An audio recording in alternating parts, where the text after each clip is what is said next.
UP के लखीमपुर खीरी में हुई हिंसक घटना के बाद यह जिला देश भर में चर्चा का विषय बना हुआ है। यहाँ केंद्र सरकार के 3 कृषि कानूनों के खिलाफ चल रहे विरोध प्रदर्शनों के दौरान हुई एक हिंसक झड़प और आगजनी में अब तक कुल 8 लोगों की मौत हो चुकी है।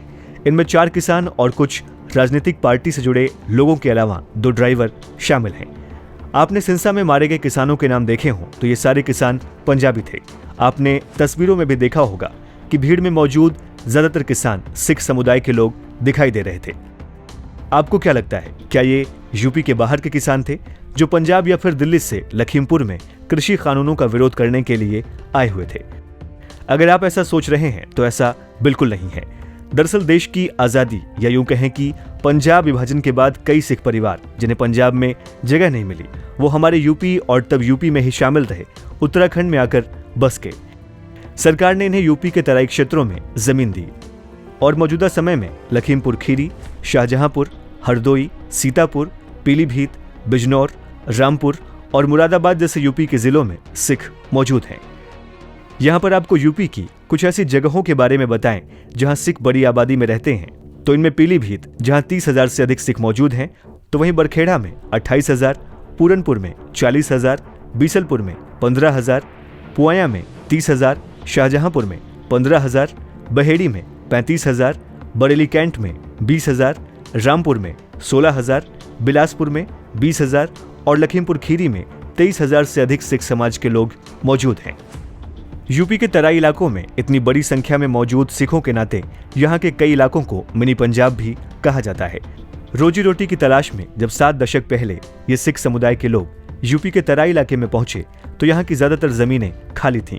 कड़ी मेहनत के बाद सिख समुदाय के लोगों ने न सिर्फ जमीन को खेती के लायक बनाया बल्कि अच्छा अन्न भी पैदा किया। इससे पहले 18वीं सदी में भी पंजाब से कई सिख यूपी आकर बस गए थे। उसके साक्ष्य के रूप में यहाँ कई ऐतिहासिक गुरुद्वारे मौजूद हैं। हालांकि पंजाब से केवल खेती के लिए बड़े पैमाने पर पलायन 1947 के बाद शुरू हुआ और ये 1960 और 1970 के दशक में अपने चरम पर था और अभी भी ये पूरी तरह से रुका नहीं है।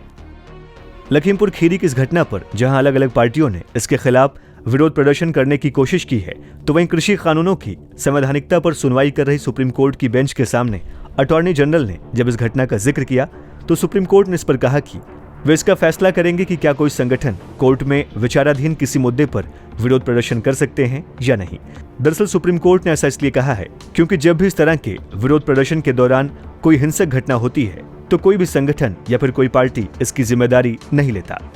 इसके अलावा आपको बताते चलें कि लखीमपुर में इस समय धारा 144 लागू कर दी गई है। आपको बता दें कि धारा 144 भारत में किसी भी राज्य या फिर केंद्र शासित प्रदेश के मजिस्ट्रेट को अधिकार देती है कि वो 4 या उससे अधिक लोगों के इकट्ठा होने पर रोक लगा सके। इसका उल्लंघन करने पर अधिकतम 3 साल की सजा का प्रावधान किया गया है। इसके अलावा इस कानून के तहत प्रशासन के पास आंदोलन पर प्रतिबंध लगाने और हथियार ले जाने के साथ ही गैर कानूनी रूप से असेंबलिंग को रोकने का अधिकार मिला होता है। साथ ही धारा 144 मानव स्वास्थ्य, जीवन या फिर सुरक्षा के खतरे के साथ सार्वजनिक सुरक्षा में गड़बड़ी को रोकने के लिए भी लगाया जाता है। जैसे मौजूदा समय में प्रदेश की राजधानी लखनऊ में 8 नवंबर तक के लिए धारा 144 लागू कर दी गई है। लखनऊ में त्योहारों और परीक्षाओं को लेकर कोरोना के खतरे से लोगों को बचाने और सुरक्षा के मद्देनजर सरकार ने धारा लागू की है, जिससे प्रदेश की राजधानी में ज्यादा भीड़ भाड़ न होने पाए।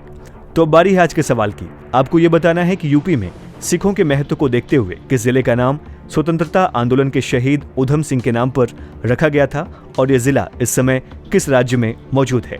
अगर आप ये वीडियो फेसबुक पर देख रहे हैं तो हमारे इस पेज को लाइक करें, इंस्टाग्राम पर देख रहे हैं तो हमारे इस पेज को फॉलो करें और अगर आप ये वीडियो यूट्यूब पर देख रहे हैं तो हमारे चैनल को सब्सक्राइब करना ना भूलें। यूपी से जुड़ी और तमाम खबरों की अपडेट के लिए देखते रहिए हमारे चैनल बातें यूपी की।